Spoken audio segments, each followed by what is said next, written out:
চাচ্ছি সেইগুলো। নমস্কার বন্ধুরা, কেমন আছো তোমরা সবাই? আশা করি সবাই ভালো আছো।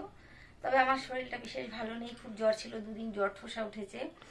তো চলো আজ আমরা কোথায় যাচ্ছি।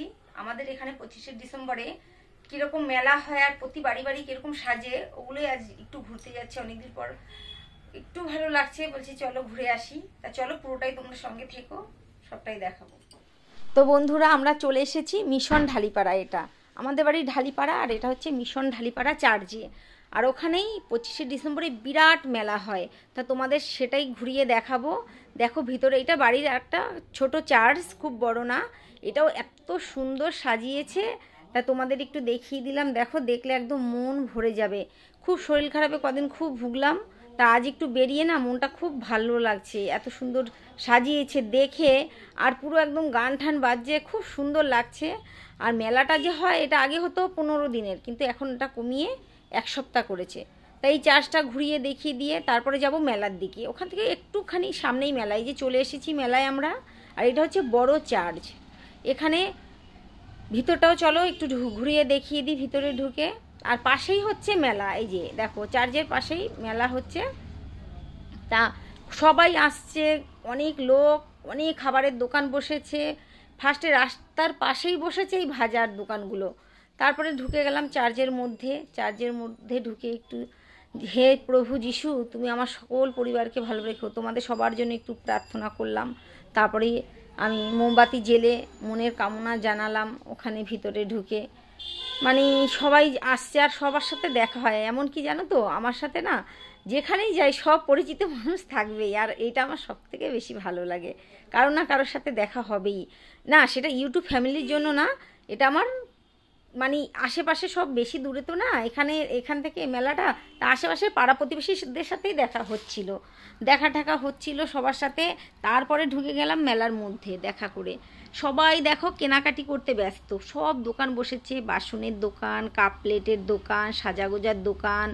আর আমি কিন্তু শুধু কি খাবো তাতে ব্যস্ত। আমি দেখছিলাম কি কি খাবারের দোকান বসেছে, কারণ আমার কোনো কেনাকাটির প্রতি আমার কোনো নেশা নেই। আর আমার কোনো এক্সট্রা যা আছে ঘরে প্রচুর জিনিস রাখার জায়গা নেই।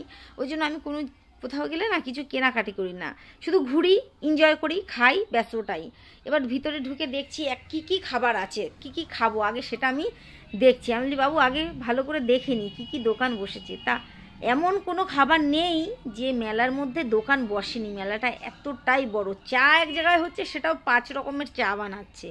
তারপরে তোমার চিকেন থেকে, মোমো থেকে, চিকেন পোড়া, চিকেন শিক কাবাব, বিয়ে বাড়িতে যা যা আইটেম খেতে চাও সব আইটেম এখন দোকানেই পাওয়া যায়। মানে যাদের বিয়ে বাড়িতে খাওয়ার ইচ্ছে হবে তারা এই মেলায় গিয়েও খেয়ে চলে আসতে পারো, সব রকম আইটেম আছে। তার এদিকে তো বাচ্চারা খুব আনন্দ করে খেলাধুলা করছে, বড় বড় নাগরদোলা এসছে, সবাই চড়ছে।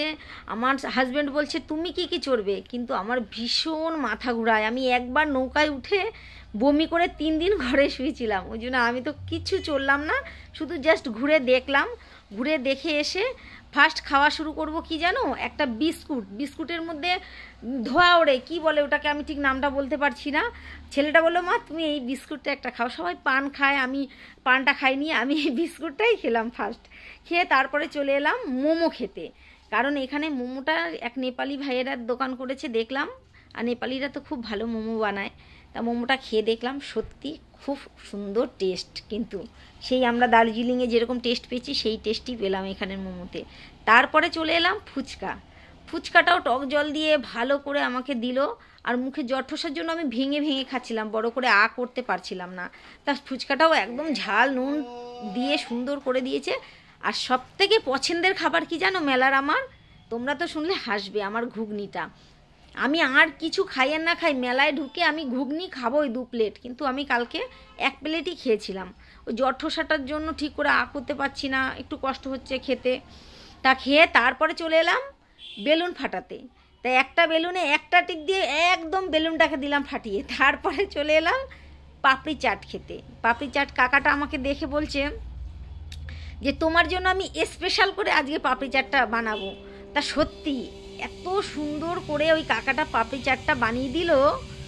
বলছিল 1 প্লেট খেলে তোমার আর 1 প্লেট কিন্তু আবার নিয়ে খেতে হবে।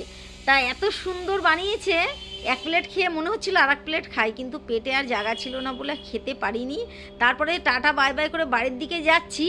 তো আমি এবার ভিডিওটা এখানেই শেষ করছি। ভিডিওটা যদি ভালো লাগে চ্যানেলটিকে অবশ্যই সাবস্ক্রাইব করো, লাইক করো, কমেন্ট করো। সবাই ভালো থেকো, সুস্থ থেকো। নমস্কার।